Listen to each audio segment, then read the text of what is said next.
clouds parted over the Isles of Boreas. It was time to choose. The rebellion was in trouble. Ravens were scouting for the secret rebel base. They needed a game changer. Pieces of the Sky Ripper had surfaced. Bernardo knew that using it could go catastrophically wrong, but he was sure he could figure out how to use it safely. Also, a temple had risen out of empty desert. The Iblis stone was hidden there. It was a dangerous artifact. It could corrupt its user into a bloodthirsty monster. Maybe he could find a way to use it, to take its power without surrendering to its wickedness. And also, his old friend Lapino needed rescuing. Of course, Renato had a pretty strong suspicion that Lapino had betrayed the rebellion, and he had a gut feeling that he needed to use that to his advantage.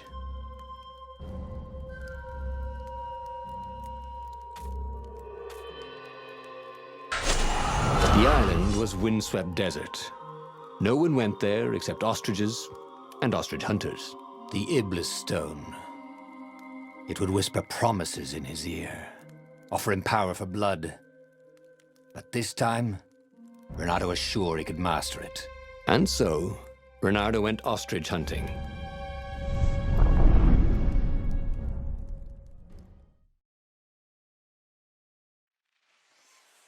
Every child could sing verses about the Sky Ripper, but ancient codices held hints of other things. A stone that ate souls, a ruby that drank blood, a jewel only a righteous man could give away. Were all these things the Iblis stone? Long hidden in a buried temple? Another ancient item that was only resurfacing now? Drawn up from the deeps by the Emperor's horrific rituals?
What was he doing here?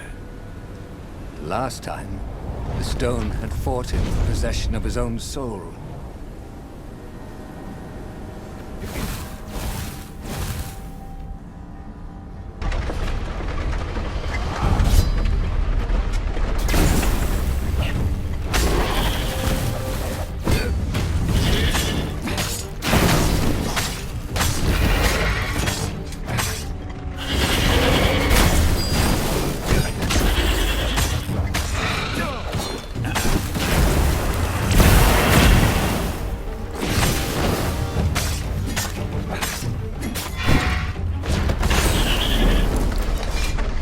Ravens were already here, cawing in frustration. They were still searching for a way in. Good. Then he hadn't come too late.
be some way to use the Iblis stone.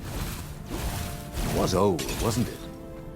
People are so much cleverer now. And Renato was pretty sure he was cleverer than he looks like.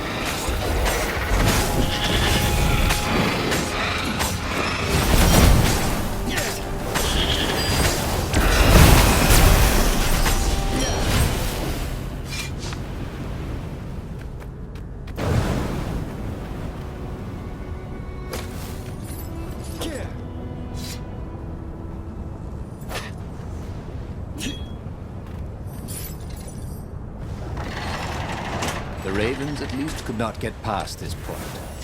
Obviously, the temple builders knew how to deal with tomb raiders.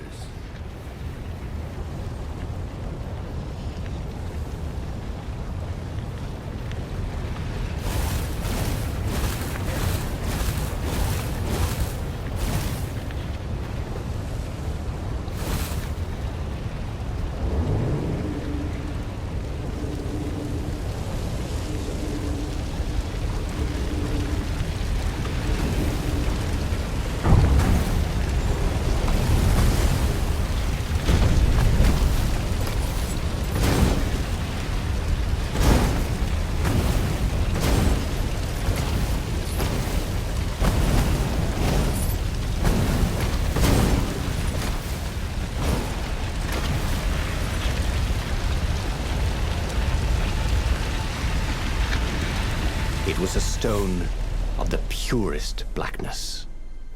It reflected no light, like a void made solid. Nervous, he picked it up. I can make you mighty. Who said that? Give me blood. It was the stone, eager, thirsty. Kill the Emperor's daughter.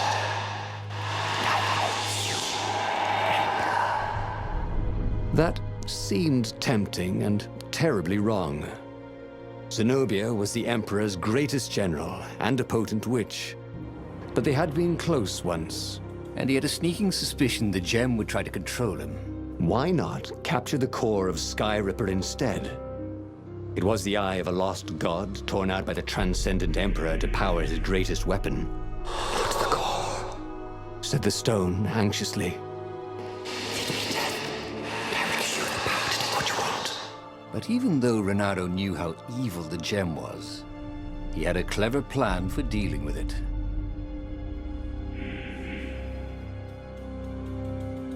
Why was he listening to a talking rock? Ah, but the rock had a point. If the stone could truly turn him into a powerful warrior, he could defeat the Emperor with the very weapon the wicked old toad had sought for himself. To be a hero, you had to sacrifice old friends sometimes. Especially when they've become enemies.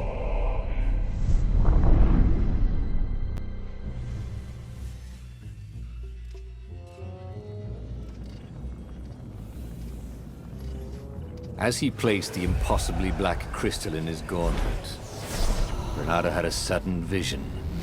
Charred fields covered in dead ravens below a black sun.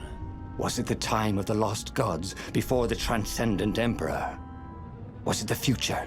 Feed souls, it whispered. Take the power. He could feel the stone's hunger for souls. Its thirst for blood. All right, I get it. This was going to be interesting.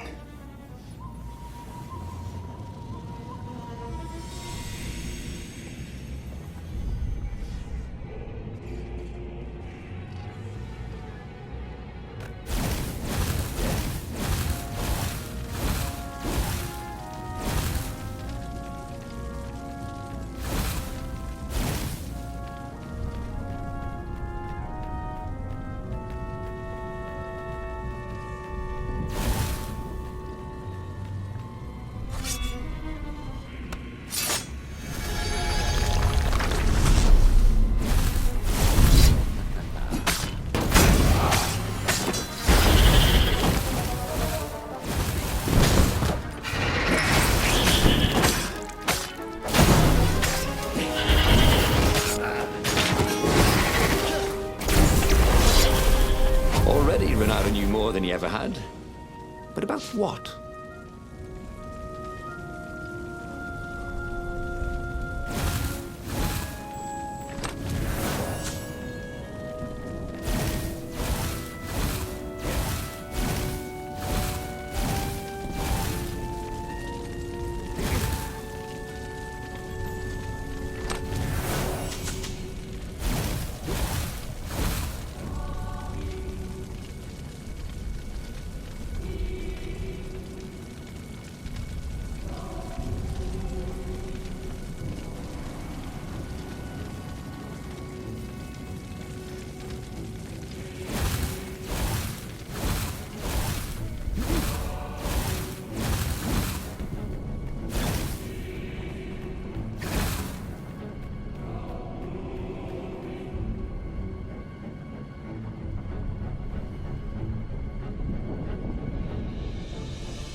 The ravens on Zenobia's island were no match for Reynardo. They screamed as the stones sucked out their souls. And with each death, he felt stronger. Take the power, the stone told him.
couldn't do worse with Zenobia than he'd done with the core, could he?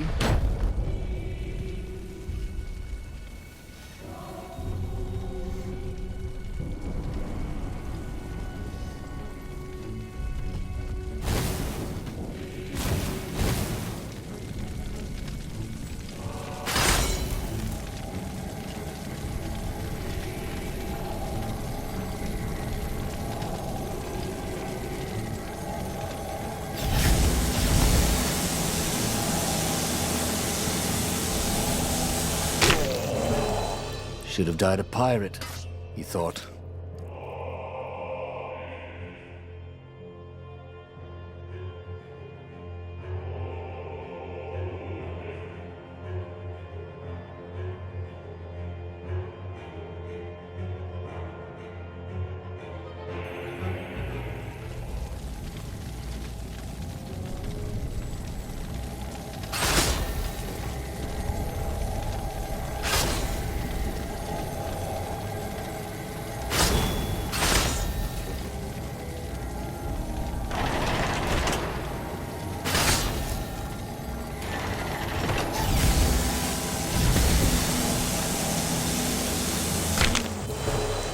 Renato was dead tired.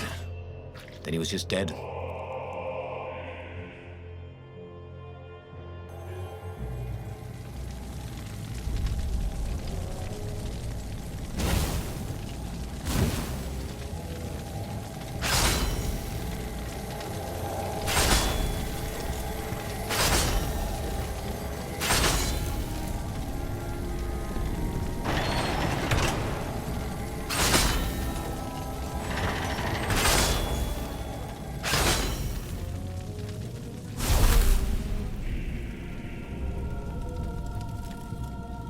Zenobia was waiting for Renato.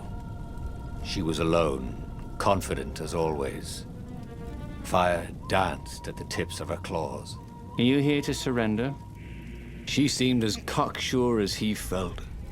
But she didn't know he had the stone. And I've missed you too, love. He chuckled. She spotted the stone and bolted without another word.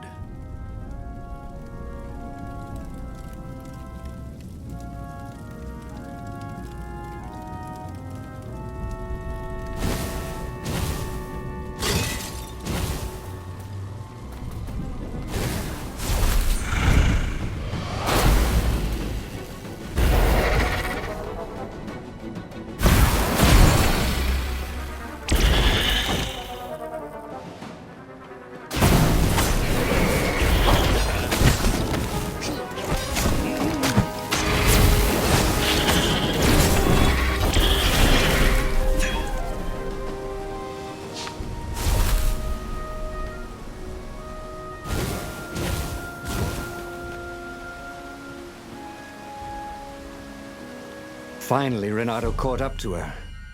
He had never seen her scared before. At school, she'd been the determined, brave one. Now her eyes were wide, frightened. He didn't like seeing her this way. "Kill her," whispered the stone. "You cannot win your rebellion without it. Please." "No," said Zenobia. "Not that way." Oh, they had been so close once. Could he really feed her soul to his demonic gem? But if he spared her, he would not get the full power of the stone. Oh, how could he be the hero he wanted to be?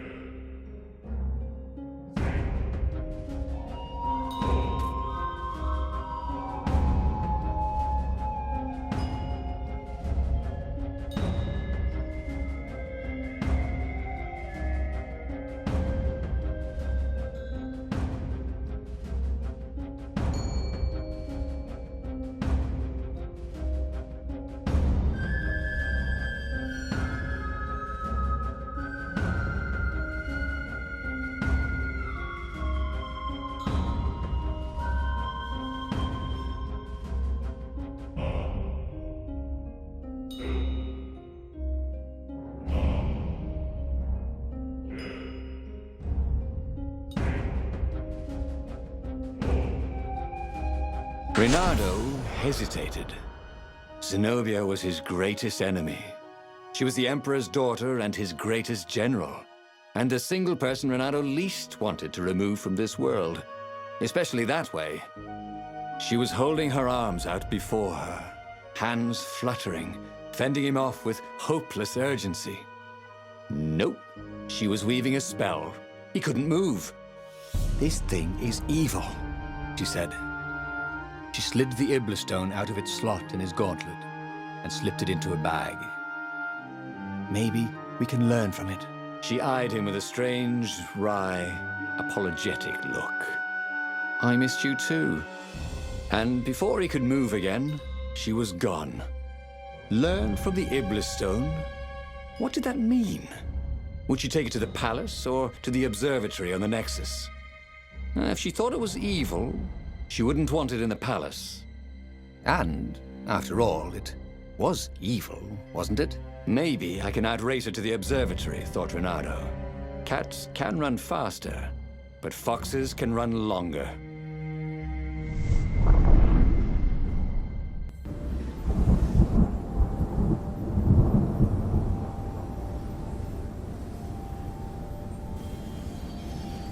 Renato felt a little sick. Ever since Zenobia had taken the stone from him, he'd felt an ache that wouldn't go away. He missed it. He wanted it back. He needed it back. Why hadn't he killed her when he had the chance? She was the enemy. He hadn't even seen her in 14 years. Why had he hesitated? You were a sucker for an empowered woman. Renato kicked himself. Don't make that mistake again.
Zenobia thought the stone was evil.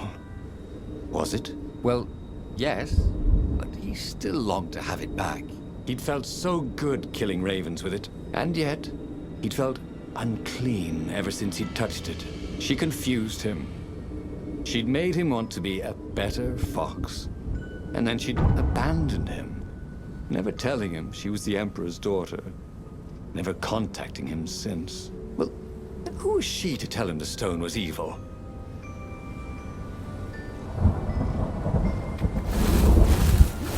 And while he was trying to recover the stone Zenobia had taken from him, the Imperial fleet was tightening its grip. He might fail to save the rebellion, and it would all be her fault. Renato felt a burst of outrage. Not only had she stolen his gem, she'd also stolen his scientists. Sure, they were neutral, but they had helped him discover what the Emperor was up to. They were supposed to be helping me, Renato thought. So unfair.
The scientist's toes were pointing arcane instruments at the stone and looking at it through prisms and reflections. Mine, said Renato as he took back the stone. We need it for science, croaked the toads. So he killed them. He felt better immediately. Smarter, too. I thought you could never come for me, Whispered the stone. Then, a far-speaker toad croaked in something like Zenobia's voice. Renato, leave the stone with the toads. It will swallow your soul.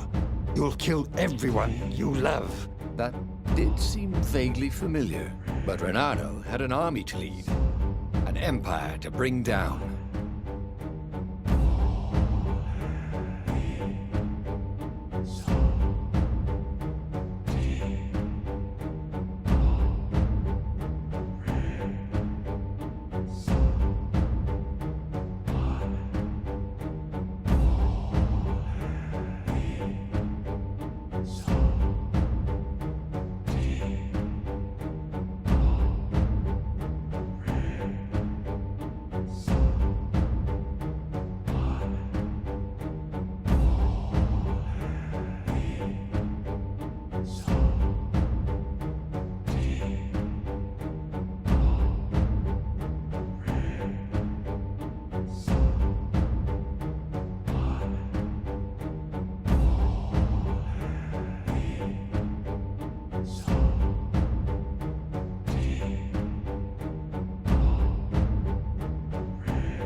whispered the stone. It was right. Wasn't Zenobia the Emperor's greatest general? Wasn't Renato fighting for the rebellion? Of course she wouldn't want him to have it. Wouldn't you make a better emperor than Isaac III? Added the stone. You know what? I would, thought Renato. Or maybe he said it out loud. He would go see the council and lead their armies to victory. All he had to do was call them on the far speaker. Ah, damn. Well, wouldn't they be surprised anyway?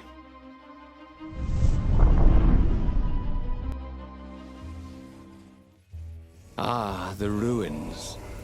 Renato had come there as a kid when it was still the fabulous city of Ubar, before the Emperor's ravens had come to pillage ancient books from its library and destroyed it. Now the rebel council lay hidden underneath the ruins. And between here and there, all these ravens to kill. They deserved it for what they'd done to the city. And the faster he could kill them, the more of a rush they gave him.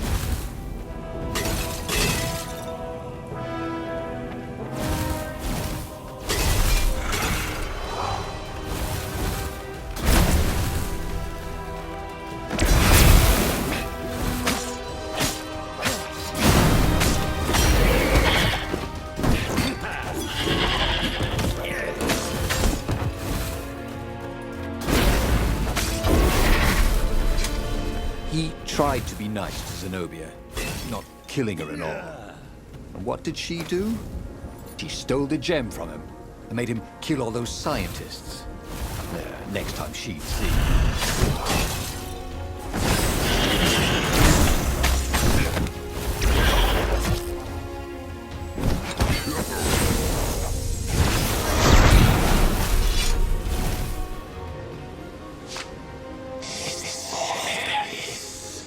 Whispered the stone. Ravens? Renato knew how the stone felt. Each raven he killed gave him a little jolt of pleasure. But he could only kill them so fast, and the pleasure wore off too quickly. But not with a bunch of mangy ravens.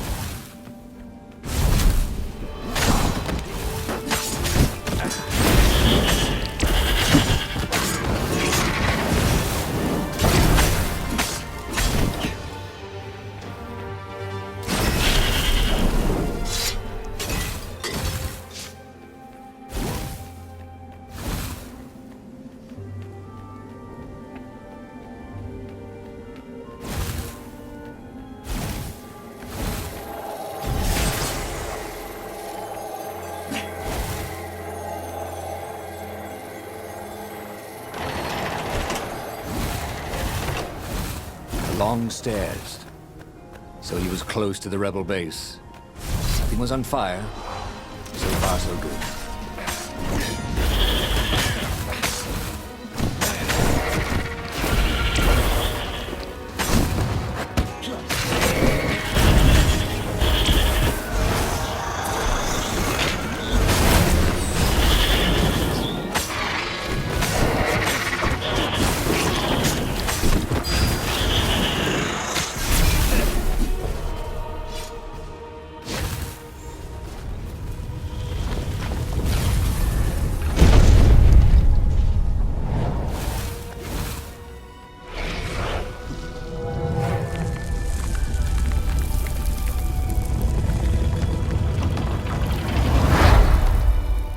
As he reached the secret entrance, he was shocked to see Zenobia talking with the council.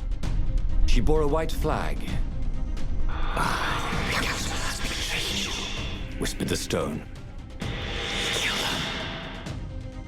What are you doing here, love? Renato demanded. Come for the bran muffins? He's worried about you, Croaked the council speaker. we all are. You're not yourself, Zenobia said. Before they could get into the rest of the intervention, he leapt at her. Unfortunately, the council speaker blocked him, so he slew her and the other council members. I'm not giving up, cried Zenobia as she darted off into the ruins. I think I just killed the entire rebel council, said Renato. See how much power they've given you. But they were on my side, weren't they? No one is on your side, except for me. He set sail for the fleet. There, at least, there would be enemies to kill.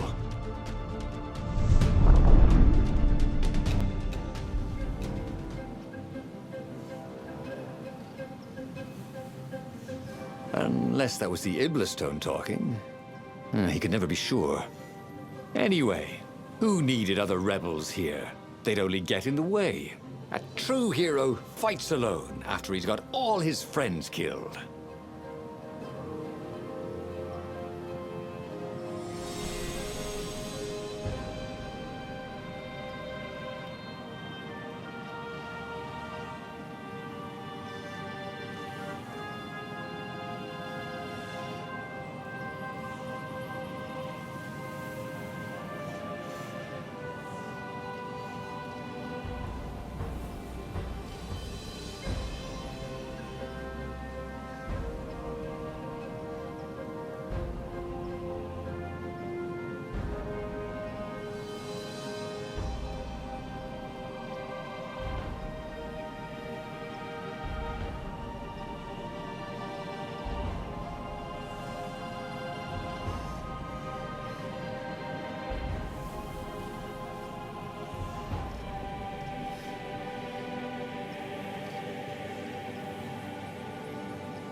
There it was again. The back door to the portal that went to the center of the fleet.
The world was so beautiful.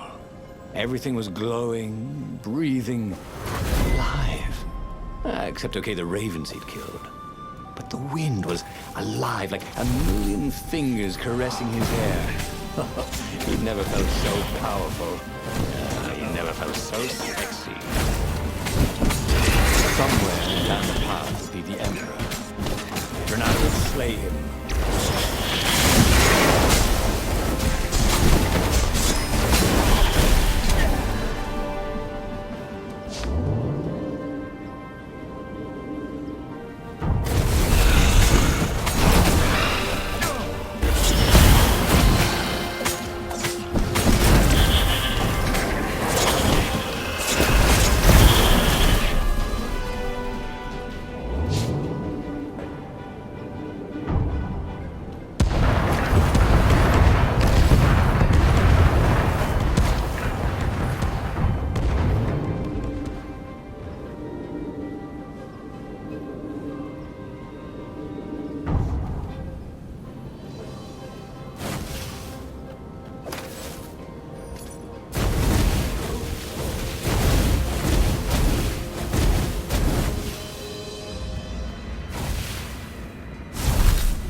At last, he was face to face with Zenobia.